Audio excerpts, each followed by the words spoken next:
आगे बढ़ते हुए आपको दिखाते हैं देश भर की 25 बड़ी खबरें। कानपुर में महंगाई के विरोध में लोगों ने अनोखा प्रदर्शन किया। अपने स्कूटर को पानी में खड़ा कर उस पर फूल माला डालकर पेट्रोल के बढ़े दाम का विरोध किया। गर्मी से जूझ रहे लोगों को आखिरकार राहत मिल गई है। मानसून दिल्ली आ गया। दिल्ली और आसपास के इलाकों में जमकर बारिश हुई। विजय चौक की तस्वीरें आप देख सकते हैं, जहां झमाझम बारिश हो रही है। कल दिल्ली में बारिश के बाद मिट्टी धंसने से आनंद पर्वत इलाके में एक घर जमींदोज हो गया। अवैध तरीके से बने इस मकान के गिरने से एक बच्ची की मौत हो गई। पूर्वी दिल्ली के राजकीय सर्वोदय कन्या विद्यालय में मिड डे मील खाने से 22 छात्राएं बीमार हो गईं, जिन्हें लाल बहादुर शास्त्री अस्पताल में भर्ती कराया गया। नोएडा के सेक्टर 64 में धू धू कर जली एक होंडा सिटी कार। वक्त रहते दमकल विभाग की एक गाड़ी मौके पर पहुंची, तब कहीं जाकर आग पर काबू पाया गया।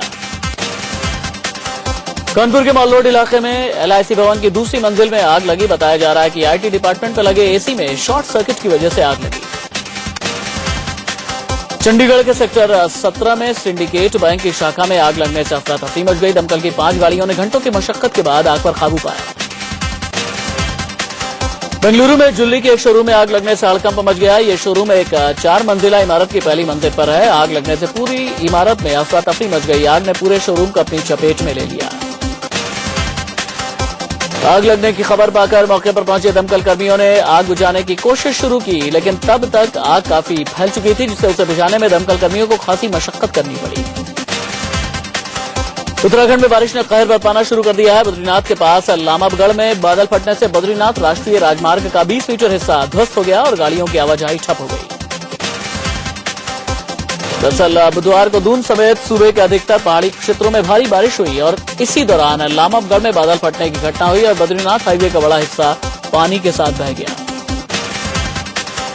पानी संकट को देखते हुए आज से मुंबई में 20% पानी सप्लाई की कटौती शुरू हो गई है। झीलों में जलस्तर के नीचे जाने की वजह से BMC ने 20% पानी कटौती का फैसला किया।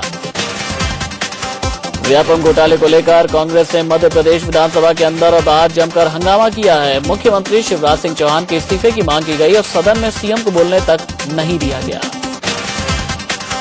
आज कांग्रेस के सभी विधायक शिवराज सरकार के विरोध में काले कपड़े पहनकर विधानसभा पहुंचे थे। विपक्ष के नेता सत्यदेव कटारे की अगुवाई में कांग्रेस विधायकों ने विधानसभा परिसर पहुंचते ही हंगामा शुरू कर दिया।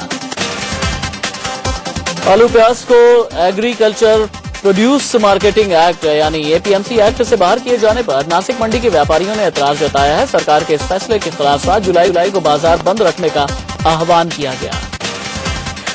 यूपी के आगरा में बेखौफ बदमाशों ने पुलिस टीम पर हमला बोलकर एक सिपाही को मौत के घाट उतार दिया। दरअसल बदमाश आपराधिक घटनाओं को अंजाम दे रहे थे, लेकिन उन्हें रोकने के लिए जैसे ही पुलिस की टीम पहुंची, बदमाशों ने ताबड़तोड़ फायरिंग शुरू कर दी।